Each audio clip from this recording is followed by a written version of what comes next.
नमस्कार दोस्तों, मैं वैभव राज आपका स्वागत करता हूं तक्षशिला ट्यूटोरियल के ऑनलाइन चैनल पे। दोस्तों, हम लोग बात कर रहे थे क्लास 12th के फिजिक्स के चैप्टर नंबर 9 के बारे में, जिसका नाम था किरण प्रकाशिकी एवं प्रकाशिकी यंत्र। इसमें दोस्तों हम लोग लेक्चर 9.20 तक कंप्लीट कर चुके थे। आज हम लोग बात करेंगे लेक्चर 9.21 के बारे में। तो दोस्तों, आज के सेशन का हमारा जो पहला टॉपिक है वो है संयुक्त सूक्ष्मदर्शी। ओके दोस्तों, देखिए अब इसमें संयुक्त सूक्ष्मदर्शी जो हम लोग पढ़ने वाले हैं, ठीक है, आपको इसके जस्ट पहले वाले लेक्चर में सरल सूक्ष्मदर्शी के बारे में बताया गया था। ठीक है, वो पहले टाइप की सूक्ष्मदर्शी थी जो कि बहुत ही कॉमनली हर जगह यूज होती है। ठीक है, जनरली आप उसे देखेंगे जब बहुत ज्यादा जरूरत होती है, जब कोई वस्तु सरल सूक्ष्मदर्शी से नहीं देख सकते हैं हम, तब हम लोग यूज करते हैं संयुक्त सूक्ष्मदर्शी का। ठीक है, और जब हम लोग संयुक्त सूक्ष्मदर्शी से भी जिस वस्तु को ना देख पाए, अगर कोई वस्तु इतनी छोटी है कि हम उसे संयुक्त सूक्ष्मदर्शी जो आज हम पढ़ने वाले हैं इसका प्रयोग करके भी हम उसे नहीं देख पा रहे हैं, तो फिर उससे भी ज्यादा पावरफुल माइक्रोस्कोप यानी उससे भी ज्यादा पावरफुल सूक्ष्मदर्शी का प्रयोग करेंगे, और वो होगी इलेक्ट्रॉन माइक्रोस्कोप। ठीक है, खैर इलेक्ट्रॉन माइक्रोस्कोप आपके कोर्स में नहीं है, जब हायर स्टडीज में कोर्स में होगा तब देखा जाएगा। ठीक है, अभी आपको ये पढ़ना है। तो कंपाउंड माइक्रोस्कोप जो है वो संयुक्त सूक्ष्मदर्शी जो है वो सरल सूक्ष्मदर्शी से ज्यादा अच्छी होती है। अच्छी होने का मतलब है इसकी पावर ज्यादा होती है। ठीक है, जब हम लोग समय आएगा तो हम लोग इससे जुड़ी हुई चीजें भी जानेंगे। ठीक है, दो टर्म होते हैं, एक विभेदन क्षमता होती है, एक विभेदन सीमा होती है। ठीक है, विभेदन क्षमता क्या है, विभेदन सीमा क्या है, हम लोग इसके बारे में जानेंगे। ठीक है, अच्छा अभी देखिए संयुक्त सूक्ष्मदर्शी के लिए सबसे पहले तो यहाँ देखिए मैंने दो फिगर बनाए रहे। ठीक है, ये फिगर 1 है और ये जो बड़ा सा बना है ये फिगर 2 है। ठीक है, अच्छा अब देखिए फिगर 1 में क्या है, पहले कोई वस्तु ए बी है। ठीक है, उस वस्तु ए बी को अपनी आंखों से उस वस्तु ए बी को अपनी आंखों से स्पष्ट दृष्टि की न्यूनतम दूरी डी पर रखकर नेकेड आई से देखेंगे। जब आप वस्तु को स्पष्ट दृष्टि की न्यूनतम दूरी पर रखकर नेकेड आई से देखते हैं तो वस्तु के द्वारा आंख पर जो कोण अंतरित होता है उसे दर्शन कोण कहते हैं, और इस दर्शन कोण का मान हमें चाहिए होगा। ठीक है, क्योंकि दोस्तों सूक्ष्मदर्शी के लिए जब हम लोग आवर्धन क्षमता निकालते हैं, कोणीय आवर्धन निकालते हैं, तो सूक्ष्मदर्शी के कोणीय आवर्धन का मान क्या होता है, सूक्ष्मदर्शी के कोणीय आवर्धन का मान होता है कि वस्तु को सूक्ष्मदर्शी के द्वारा देखने पर, ठीक है, बनने वाले अंतिम प्रतिबिंब के द्वारा नेत्र पर अंतरित कोण बीटा अपॉन क्या होता है, वस्तु को स्पष्ट दृष्टि की न्यूनतम दूरी पर रखकर देखने से वस्तु द्वारा नेत्र पर बना कोण अल्फा, यानी बीटा अपॉन अल्फा जो होता है वही होता है आपका आवर्धन।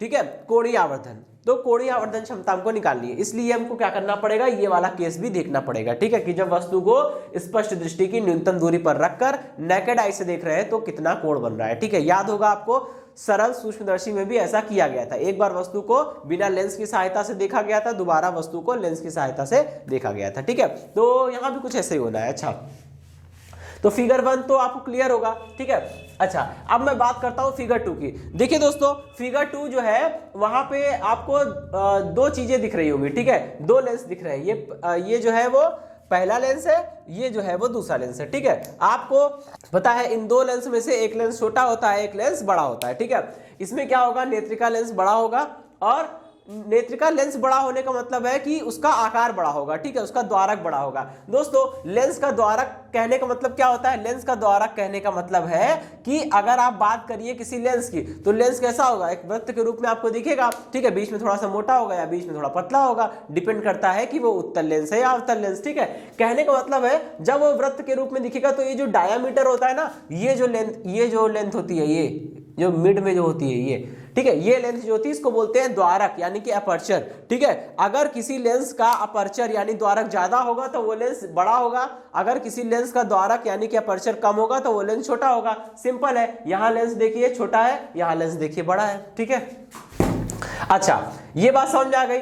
अब चलिए हम लोग थोड़ा सा आगे बढ़ते हैं। तो यहाँ पे अधिक द्वारक का लेंस लगा है। ठीक है, और ये लेंस हमेशा नेत्र की तरफ होता है। ठीक है, इसी लेंस की तरफ से हम लोग जो है किसी भी वस्तु को देखना प्रारंभ करेंगे। ठीक है, यहां से हम वस्तु को देखना प्रारंभ करेंगे। ठीक है, चलिए भाई। अच्छा जब आप यहां से वस्तु को देखना प्रारंभ करेंगे तो ये हमारा अधिक द्वारक वाला लेंस है, ठीक, इसे हम लोग नेत्रिका लेंस बोलते हैं, यानी कि आई लेंस बोलते हैं, ठीक, और या फिर आई पीस भी बोलते हैं, ठीक, इसको हम लोग बोलते हैं नेत्रिका लेंस। और लिख देता हूं मैं, ठीक है, इसको हम लोग बोलेंगे नेत्रिका लेंस, नेत्रिका या नेत्र लेंस दोनों ही बोल सकते हैं, ठीक है, और नेत्र लेंस आप कुछ भी बोल सकते हैं इसमें से, इंग्लिश में आई लेंस या आई पीस, ठीक। अच्छा, अभी देखिए एक लेंस जो होता है उसका द्वारक कम होता है, ठीक है, और द्वारक कम है तो फोकस दूरी भी क्या होगी दोस्तों, कम होगी, ठीक है। कम फोकस दूरी और कम द्वारक वाला एक और लेंस होता है सूक्ष्मदर्शी में, ठीक है, जिसे हम लोग हमेशा किसकी ओर रखते हैं दोस्तों, वस्तु की ओर रखते हैं, ठीक है। ये वाला लेंस हमेशा वस्तु की ओर रखा होगा और ये वाला लेंस हमेशा हमारी आंख की तरफ होगा, इसी की सहायता से हम इसी में झांकेंगे, ठीक है, जो प्रतिबिंब को दिखेगा। जो छोटा लेंस होता है जिसका द्वारक कम है, फोकस दूरी कम है, वो वस्तु के सामने रखा होता है और उसको हम लोग बोलते हैं अभिदृश्यक लेंस। क्या बोलते हैं, अभिदृश्यक लेंस, ठीक है, अभिदृश्यक लेंस। ये हो गया दोस्तों हमारा अभिदृश्यक लेंस। भाई अब हम लोग बात करते हैं अभिदृश्यक लेंस है, ये हमारा नेत्र लेंस है, ठीक है। चलिए इतनी बात तो समझ आई गई होगी।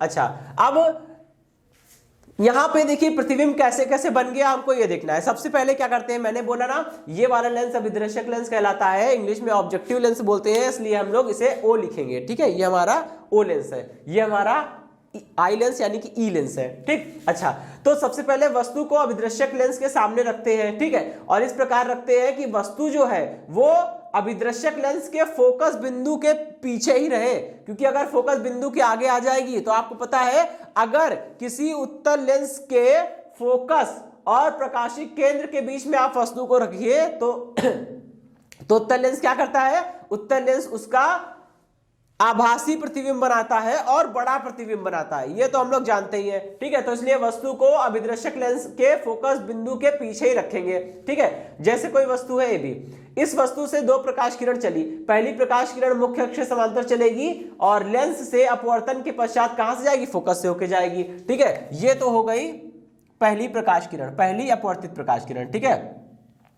फिर दूसरी प्रकाश किरण जो है वो क्या होगी, वो लेंस के प्रकाशिक केंद्र पर गिरेगी, लेंस के प्रकाशिक केंद्र पर गिरेगी और बिना विचलित हुए सीधे निकल जाएगी। जब वो लेंस के प्रकाशिक केंद्र पर गिरेगी और बिना विचलित हुए सीधे निकल जाएगी तो ये दोनों अपवर्तित प्रकाश किरणें कहां पर कट करेगी, किसी एक बिंदु पर कट कर रही है, ठीक है। जब अभिदृश्यक लेंस से अपवर्तित ये दोनों प्रकाश किरणें किसी एक बिंदु पर कट कर रही है तो हम लोग क्या करेंगे, इस बिंदु से मुख्य अक्ष पर एक लंब खींचेंगे। जब आप इस बिंदु से मुख्य अक्ष पर एक लंब खींचेंगे तो दोस्तों होगा क्या, यहां पे एक प्रतिबिंब बनेगा, उल्टा प्रतिबिंब बनेगा और ये वास्तविक बन रहा है, ठीक है। आप देख रहे हैं ये वाला अभिदृश्यक लेंस ने जो प्रतिबिंब बनाया है वो वास्तव में दो अपवर्ती किरणों के कट करने पर बना है। यहां दो अपवर्ती किरणें सच में कट कर रही है, इसलिए वास्तविक प्रतिबिंब बनेगा और उल्टा बन रहा है क्योंकि ये मुख्य अक्ष से नीचे बन रहा है, ठीक है। ए डैश बी डैश ये प्रतिबिंब बन गया, ठीक। अच्छा, अब नेत्रिका लेंस को, ठीक है, नेत्रिका लेंस को आगे पीछे करने की व्यवस्था होती है, ठीक है, अभी हम बताएंगे, ठीक। तो नेत्रिका लेंस को आगे पीछे करके करते क्या है, हम लोग इस प्रकार व्यवस्थित करते हैं कि ये जो वस्तु है ए डैश बी डैश, ये वस्तु ये जो प्रतिबिंब है ए डैश बी डैश, अब ये अभिदृश्यक लेंस ने जो वस्तु का प्रतिबिंब बनाया है ए डैश बी डैश, ठीक है, यही प्रतिबिंब क्या करेगा, नेत्रिका लेंस के लिए वस्तु का कार्य करेगा और नेत्रिका के लिए वस्तु का कार्य करेगा, तो नेत्रिका लेंस इसका दोबारा प्रतिबिंब बनाएगी, वो भी बड़ा और कैसा, आभासी, ठीक है, जो कि बनेगा ए डैश बी डैश, ठीक। अच्छा, तो इसको इस प्रकार व्यवस्थित करते हैं कि वस्तु का ये जो प्रतिबिंब है, अभिदर्शक लेंस ने जो प्रतिबिंब बनाया है ए डैश बी डैश, ये ए डैश बी डैश क्या हो जाए, नेत्रिका लेंस के प्रकाशिक केंद्र और उसके बिंदु के बीच में रहे, क्योंकि उत्तल लेंस के द्वारा अगर बड़ा प्रतिबिंब बनाना है और आभासी प्रतिबिंब बनाना है तो केवल एक ही तरीका है कि वस्तु को लेंस के प्रकाशिक केंद्र और फोकस बिंदु के बीच में रखिए, ठीक है। तो ये बात समझ में आ गई।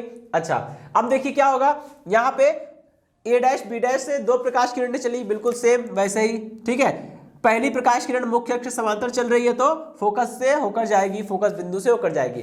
दूसरी प्रकाश किरण क्या होगी, सीधा प्रकाशिक केंद्र से जाएगी तो बिना विचलित हुए वो बिल्कुल सीधे निकल जाएगी। अब ये दोनों प्रकाश किरणें देखिए एक दूसरे से दूर जा रही है। जब ये दोनों प्रकाश किरणें एक दूसरे से दूर जा रही है तो होगा क्या ये दोनों कहीं भी एक दूसरे को कट करेंगी? नहीं, ठीक है। इनको आगे बढ़ाने पर ये कहीं भी एक दूसरे को कट नहीं करेंगी, इनको पीछे बढ़ाने पर ये जरूर किसी ना किसी पॉइंट पर मिल जाएगी, ठीक है। आइए देखते हैं, जब आपने इन दोनों प्रकाश किरणों को पीछे की ओर बढ़ाया तो ये दोनों प्रकाश किरणें किसी एक बिंदु पर आके कट करेगी, वो बिंदु हो गया बी डबल डैश, ठीक है। अब हमने क्या किया, इस बिंदु बी डबल डैश से मुख्य अक्ष पर एक लंब खींचा। जब आप इस बिंदु बी डबल डैश से मुख्य अक्ष पर एक लंब खींचेंगे तो आपको अंतिम प्रतिबिंब A double dash B double dash के रूप में प्राप्त हो जाएगा, ठीक है। अब देखिए दोस्तों, यहां पे क्या है, अभिदृश्यक लेंस से वस्तु की दूरी। दोस्तों लेंस से वस्तु की दूरी को हम लोग लिखते हैं यू से, ठीक है। तो यहां पे लिखा है यू, लेकिन ये ऑब्जेक्टिव लेंस यानी अभिदृश्यक लेंस से दूरी है। यहां दो लेंस है, इस बात का ध्यान रखिएगा। तो आपको यह भी बताना पड़ेगा कि आप किसी भी वस्तु या किसी प्रतिबिंब की जो दूरी ले रहे हैं वो नेत्र लेंस से ले रहे हैं या अभिदृश्यक लेंस से ले रहे हैं, ठीक है। तो मैंने कहा मैं यहां पे अभिदृश्यक लेंस से वस्तु की दूरी को मेजर कर रहा हूं। जब मैं अभिदृश्यक लेंस और वस्तु के बीच की दूरी को लूंगा तो लेंस से वस्तु की दूरी होती है u, लेकिन ये अभिदृश्यक लेंस से दूरी है तो u के नीचे o लिखेंगे, मतलब ऑब्जेक्टिव, ठीक है। लेंस के द्वारा जो बन रहा है प्रतिबिंब a डैश b डैश, तो a डैश b डैश की अभिदृश्यक लेंस से दूरी कितनी हो जाएगी, vo। v मतलब प्रतिबिंब की दूरी और o मतलब ऑब्जेक्टिव लेंस से प्रतिबिंब की दूरी, ठीक है। ओके, अब देखिए ये जो a डैश b डैश बना है ये क्या करेगा, ये नेत्र लेंस के लिए वस्तु का कार्य करेगा। जब ये नेत्र लेंस के लिए वस्तु का कार्य कर रहा है तो लेंस और वस्तु के बीच की दूरी क्या होगी, u से लिखते हैं, और नेत्र लेंस से वस्तु की दूरी है इसलिए ue, ठीक है। ओके, ये बात समझ में आ गई। चलिए भाई अभी क्या करेंगे, अब समझिए। नेत्र लेंस ने वस्तु का मतलब ये जो प्रतिबिंब है a डैश b डैश, इसका फिर से प्रतिबिंब बनाया और वो अंतिम प्रतिबिंब है a double dash b double dash, ठीक है। चलिए भाई इतनी बात समझ में आ गई, गुड। अब देखिए यहां पे क्या करना है हमको, ये जो फाइनल प्रतिबिंब बना है, ठीक है, इसकी दूरी नेत्र लेंस से ली गई है, कितनी है, VE है, ठीक। लेकिन दोस्तों अब जरा फिगर 1 को देखिए। फिगर 1 में हमने आपको बोला था कि अगर हम डायरेक्ट विजन की बात करते हैं, डायरेक्ट विजन, तो डायरेक्ट विजन में क्या था कि वस्तु को स्पष्ट दृष्टि की न्यूनतम दूरी पर रखा था और आंखों के द्वारा सिंपल नेकेड आई से देखा था, तो अल्फा कोण बन रहा था, ठीक है। तो अगर हम डायरेक्ट विजन की बात करते हैं तो ये पूरी दूरी कितनी हो जाएगी, D के बराबर, ठीक है। चलिए अब दोस्तों ये तो इसकी पूरी जो आपको चित्र में दिख रहा था वो हमने बताया, ठीक है। अब इसमें एक इसकी संरचना में एक और पॉइंट है, ठीक है। देखिए यहाँ पे इस माइक्रोस्कोप में दो लेंस लगे हैं, ठीक है। पहला है अभिदृश्यक लेंस जो कि वस्तु की तरफ होता है, दूसरा है नेत्रिका लेंस या नेत्र लेंस जो आंखों की तरफ होता है, ठीक है। आप दोनों लेंसों के बीच की दूरी को, ठीक है, दोनों लेंसों के बीच की दूरी को हम लोग क्या बोलते हैं, दोनों लेंसों के बीच की दूरी को हम लोग बोलते हैं सूक्ष्मदर्शी की लंबाई, ठीक है। सूक्ष्मदर्शी की लंबाई बोलते हैं दोनों लेंसों के बीच की दूरी को, ठीक। चलिए जब जरूरत पड़ेगी तो हम लोग इसके बारे में बात करेंगे, ओके। चलिए अब हम लोग को करना क्या है, हम लोग को यहाँ पे सूक्ष्मदर्शी की लंबाई हम लोग निकालेंगे लास्ट में, ठीक है। और दोनों लेंसों के बीच की जो दूरी होती है दोस्तों उसको हम लोग परिवर्तित कर सकते हैं, ठीक है। एक्चुअल में होता क्या है, ये दोनों ही लेंस क्या होते हैं, एक धातु की बेलनाकार नलियों के दो सिरों पर लगे होते हैं, ठीक है। धातु की बेलनाकार नली के एक सिरे पर ये लगा होता है और एक सिरे पर ये लेंस लगा होता है। अब जाहिर सी बात है नेत्र लेंस बड़ा है, अभिदृश्यक लेंस छोटा है, तो धातु की जो नली भी होगी वो एक सिरे पर बड़ी होगी एक सिरे पर छोटी होगी, ठीक है। ये धातु की नली के भीतर दोनों सिरों पर ये दोनों लेंस लगे होते हैं, ठीक है। और वहां उसमें एक व्यवस्था होती है जिसकी सहायता से हम उसे घुमाकर इन दोनों लेंसों के बीच की दूरी को चेंज कर सकते हैं, ठीक है। किसी भी सूक्ष्मदर्शी में दोनों लेंसों अभिदृश्यक और नेत्रिका या नेत्र लेंस के बीच की दूरी को घटाने बढ़ाने का काम हम लोग कर सकते हैं, ठीक है। और इसके लिए वहां पे एक व्यवस्था दी गई होती है जिसकी सहायता से हम दोनों लेंसों के बीच की दूरी को आसानी से घटाया बढ़ा सकते हैं। उसे हम लोग बोलते हैं दंतुर दंत चक्र व्यवस्था, यानी कि रैक एंड पिनियन अरेंजमेंट, ठीक है। वो एक स्क्रू टाइप का होता है, आप उसको घुमाते रहेंगे तो दोनों लेंसों के बीच की दूरी को जो है वो घटती या बढ़ती रहेगी जैसा आप चाहेंगे, ठीक है। तो उसका इस्तेमाल कहाँ करते हैं दोस्तों हम लोग? उसका इस्तेमाल तब करते हैं जब अभिदृश्यक लेंस वस्तु का प्रतिबिंब बना देता है और हमें क्या करना होता है?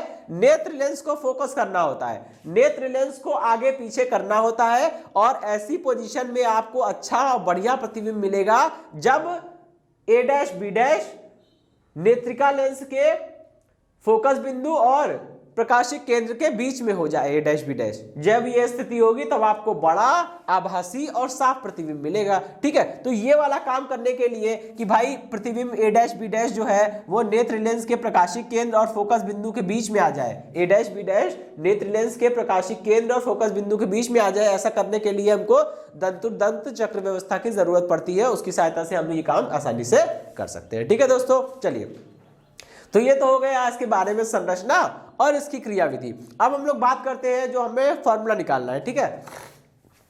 सबसे पहले दोस्तों हम लोग बात करेंगे फिगर 1 की, ठीक है। फिगर 1 में देखिए यहां लगाइए tan अल्फा। जब आप इसमें tan अल्फा लगाएंगे, अगर अल्फा बहुत छोटा है और रेडियन में नापा जाए तो tan अल्फा को अल्फा लिख सकते हैं। tan alpha is equal to कितना हो जाएगा दोस्तों? लंब बटे आधार होता है, लंब कितना है? AB, आधार कितना है? AE, ठीक है। तो ये हो जाएगा AB डिवाइडेड बाय AE, ठीक है। इतनी बात समझ में आ गई? अच्छा, चलिए अभी यहां से क्या निकल के आएगा? Alpha is equal to AB कितना है दोस्तों? अगर वस्तु की हाइट कितनी है? h है, ठीक है, और प्रतिबिंब की हाइट जो है वो h डैश है, तो मैं इसको लिख सकता हूं, ये हो गया h अपॉन में AE। AE कितना है? D। चलिए भाई, ये हो गई हमारी क्वेश्चन नंबर 1। आई बात समझ में? अच्छा, अब हम लोग क्या करेंगे? अब हम लोग फिगर 2 पे चलते हैं। देखिए दोस्तों अल्फा क्या होता है?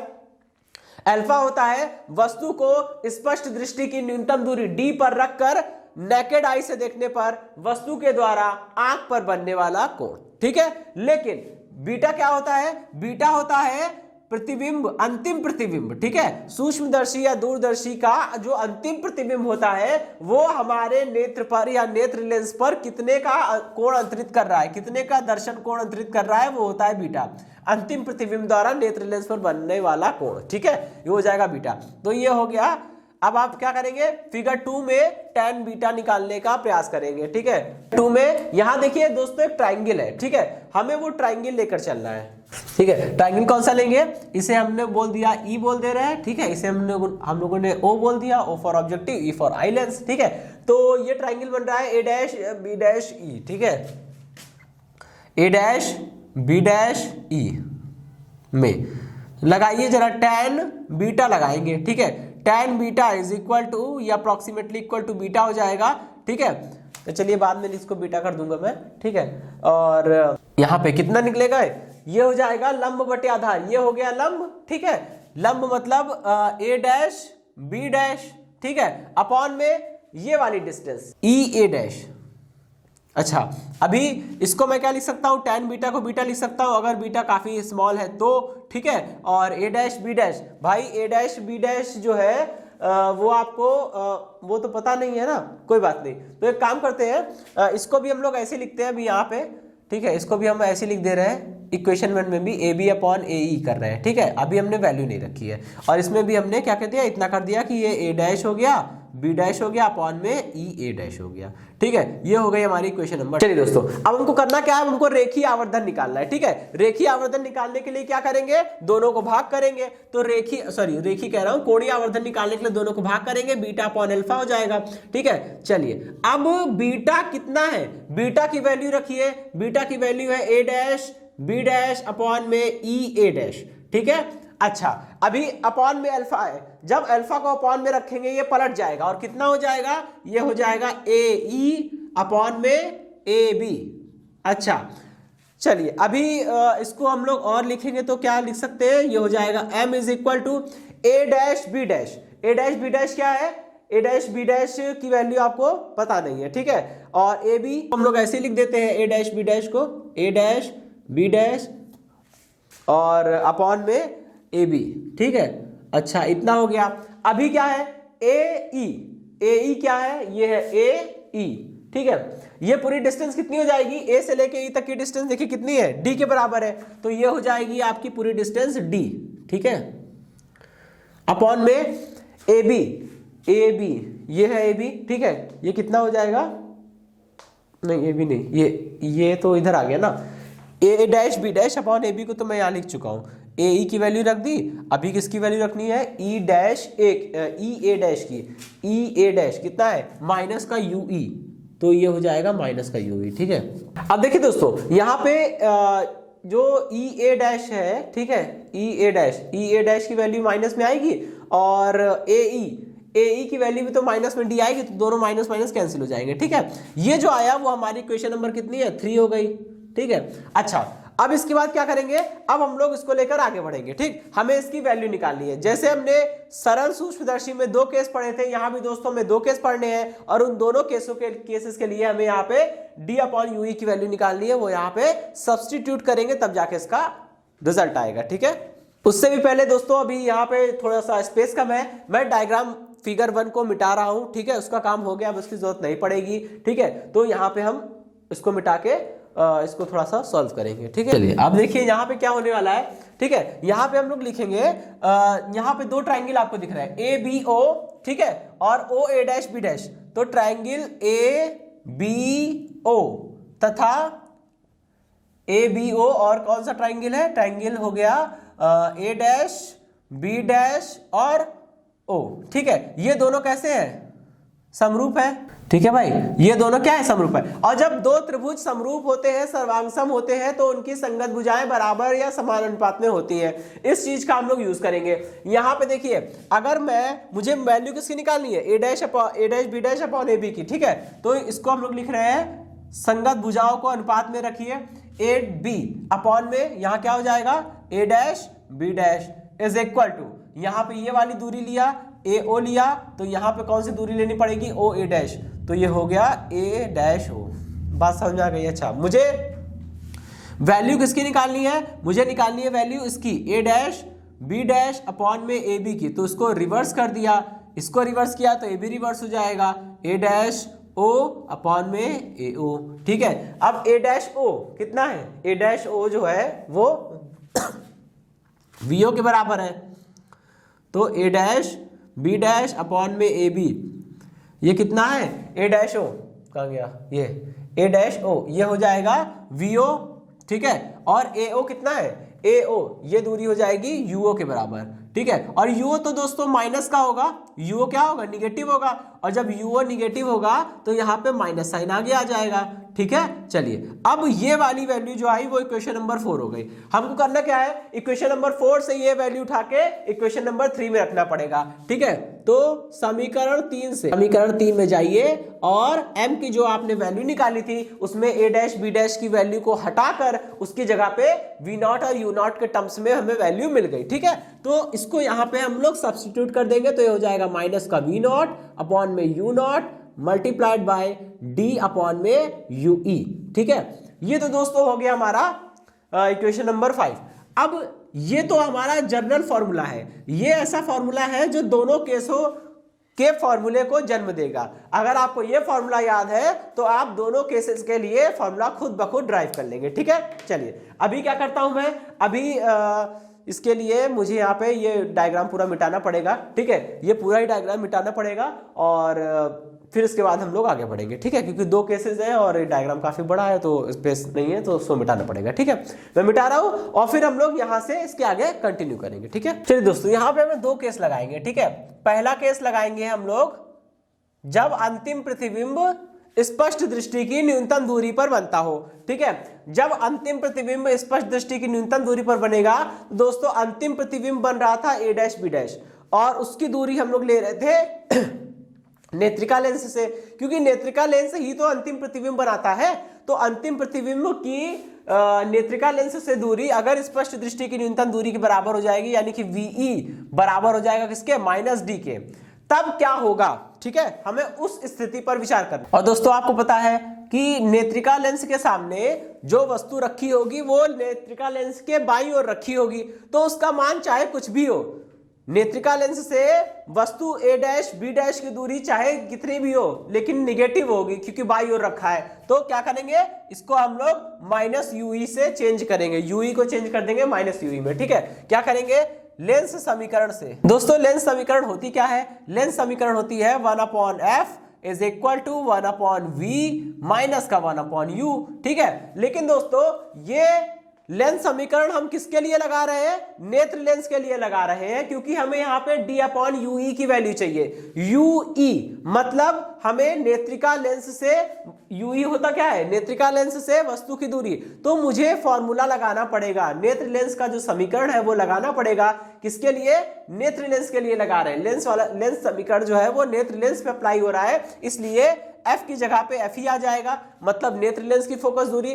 v की जगह पे ve आ जाएगा, इसका मतलब नेत्र लेंस से प्रतिबिंब की दूरी, और u की जगह ue आ जाएगा, मतलब कि नेत्र लेंस से वस्तु की दूरी। ठीक है, अब सारे चेंजेस कर दीजिए भाई। नेत्र लेंस उत्तल लेंस है तो फोकस दूरी धनात्मक होगी। ठीक है, तो इसके लिए इसके बारे में चिंता करने की कोई आवश्यकता नहीं है। v की जगह -d रखेंगे, माइनस ऊपर शिफ्ट कर दिया, इतना आ गया भाई है। u की जगह पे -ue रखेंगे, तो जैसे ही -ue रखेंगे प्लस कर देगा। हाँ ओके, अभी देखिए मुझे वैल्यू किसकी निकालनी है? d/ue की वैल्यू निकालनी है। दोनों पक्षों में क्या करिए? d से मल्टीप्लाई कर दीजिए। ये हो गया d/fe is equal to minus का d/d प्लस d/ue। बात समझ में आ गई? अच्छा चलिए, अब हम लोग क्या करेंगे? अब हम लोग थोड़ा सा आगे बढ़ते हैं। d से d कैंसिल हो जाएगा, कितना आएगा? d/fe is equal to minus का 1 प्लस d/ue। यहां से हम क्या करना चाहिए? हमको यहां से मुझे d/ue की वैल्यू चाहिए, तो d/ue इज इक्वल टू, ये उधर शिफ्ट हो जाएगा, कितना आएगा? 1 प्लस d/fe। ठीक है, यहां से इसकी वैल्यू आ गई। अब क्या करेंगे? अब इजी है, इक्वेशन नंबर 5 में इसे पुट कर दीजिए। ठीक, समीकरण 5 से भाई m इज इक्वल टू कितना हो गया? माइनस का v0 अपॉन में u0, और ये हो गया d अपॉन में u, इसकी जगह तो वैल्यू निकल आई ना, ये हो गया 1 प्लस d अपॉन में fe। ठीक है, चलिए ये तो फर्स्ट केस में हो गया, यानी जब अंतिम प्रतिबिंब स्पष्ट दृष्टि की न्यूनतम दूरी पर बनेगा तो सूक्ष्मदर्शी की जो आवर्धन क्षमता है वो m is equal to minus का v0 अपॉन u0 ब्रैकेट में 1 प्लस d अपॉन fe हो जाएगा। ठीक है, अच्छा अब हम लोग आगे बढ़ते हैं। ठीक है, चलिए दोस्तों अब हम लोग बात करेंगे और देखेंगे सेकंड केस। ठीक है, सेकंड केस में देखिए क्या है। सेकंड केस में हमको ये समझना है कि अगर फर्स्ट केस हमारा हमेशा यही होता है कि अगर अंतिम प्रतिबिंब स्पष्ट दृष्टि की न्यूनतम दूरी पर बने तो क्या होगा, जो कि हम लोग डिस्कस कर चुके हैं।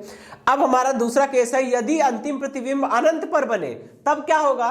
ठीक है, अगर अंतिम प्रतिबिंब अनंत पर बनेगा तो अंतिम प्रतिबिंब बनाता कौन है? नेत्र लेंस। ठीक है, इसका मतलब नेत्र लेंस के द्वारा बनाया गया प्रतिबिंब अनंत पर बने। ठीक है, और जब नेत्र लेंस के द्वारा बनाया गया प्रतिबिंब अनंत पर बनेगा तो उसकी नेत्र लेंस से दूरी भी कितनी हो जाएगी दोस्तों? अनंत हो जाएगी। भाई जो लेंस प्रतिबिंब बनाता है उसी लेंस से प्रतिबिंब की दूरी को नापा जाता है। जब नेत्र लेंस प्रतिबिंब बना रहा है, अंतिम प्रतिबिंब नेत्र लेंस बना रहा है, तो अंतिम प्रतिबिंब की दूरी भी कहां से लेंगे? नेत्र लेंस से ली जाएगी, जो कि अनंत हो गई। इसका मतलब VE इज इक्वल टू कितना हो जाएगा? अनंत हो जाएगा। और जो भी वैल्यू आएगी दोस्तों वो निगेटिव आएगी, क्योंकि वो बाई ओर अनंत साइड पे, अनंत पे जाके बन रहा है, बाई ओर बन रहा है और अनंत पे बन रहा है। ठीक है, तो निगेटिव आएगी, v is equal to minus infinity. ठीक है, और वस्तु चाहे जहां भी रखी हो, ठीक है, होगी तो बाई ओर, इसलिए ue की वैल्यू भी निगेटिव हो जाएगी। चलिए अब क्या करेंगे? लेंस समीकरण लगाएंगे। ठीक है, लेंस समीकरण लगाइए। 1/fe is equal to 1/ve minus का 1/ue। ठीक है, लेंस समीकरण होती है 1/f is equal to 1/v minus 1/u, लेकिन यहां पे लेंस नेत्र लेंस है, इसलिए यहां पे f नहीं, f की जगह पे fe आ गया, v की जगह पे ve और u की जगह पे ue। ठीक है, सारी वैल्यू पुट करिए भाई। नेत्रिका लेंस एक उत्तल लेंस है तो फोकस दूरी का मान धनात्मक होगा। ठीक है, चलिए अब यहां पे क्या करेंगे? VE की वैल्यू माइनस इन्फिनिटी रख दी, UE की जगह माइनस UE रखेंगे, प्लस का हो जाएगा। ठीक है, यहां से हमको क्या मिलेगा? यहां से मिलेगा 1/fe is equal to 1/ue। ठीक है, अब दोस्तों हमको करना क्या है? हमको d/ue की वैल्यू चाहिए, दोनों तरफ मल्टीप्लाई कर दीजिए। d/fe is equal to d/ue।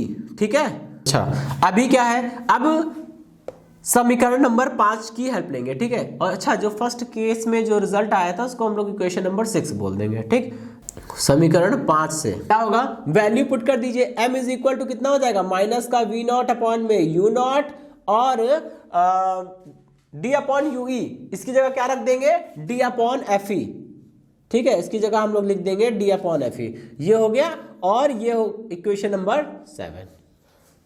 चलिए अब यहां पे देखिए दोनों रिजल्ट निकल आए हैं, ठीक है। चलिए अब ये टॉपिक तो हाँ ठीक है, ये टॉपिक दोस्तों पूरा हुआ। सूक्ष्मदर्शी की लंबाई देख लेते हैं दोस्तों। सूक्ष्मदर्शी के भीतर अभिदृश्यक लेंस और नेत्र लेंस के बीच की जो दूरी होती है उसी को हम लोग क्या बोलते हैं, सूक्ष्मदर्शी की लंबाई बोलते हैं, ठीक है।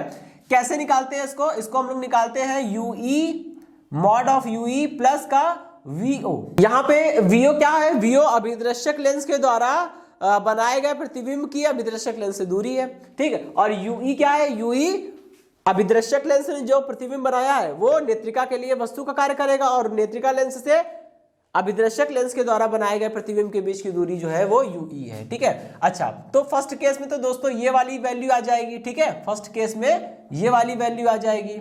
अच्छा चलिए अभी हम लोग क्या करेंगे, केस सेकंड की बात करेंगे, ठीक है। केस सेकंड की बात करते हैं। केस सेकंड की अगर हम बात करें तो ये हो जाएगा सूक्ष्मदर्शी की लंबाई। अगर हम सेकंड केस की बात करते हैं दोस्तों, सेकंड केस के लिए क्या हो जाता है, यूई का मान एफ ई के बराबर आ गया है। और क्यों नहीं आएगा, क्योंकि वस्तु जो है वो फोकस दूरी पर, वस्तु जो है वो नेत्र लेंस के फोकस पर रखी होगी, तभी तो प्रतिबिंब अनंत पर बन रहा होगा।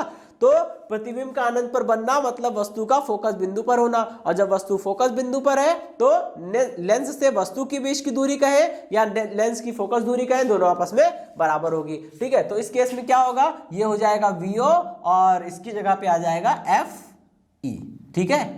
बस तो ये हो गया सेकेंड केस में सूक्ष्मदर्शी की लंबाई।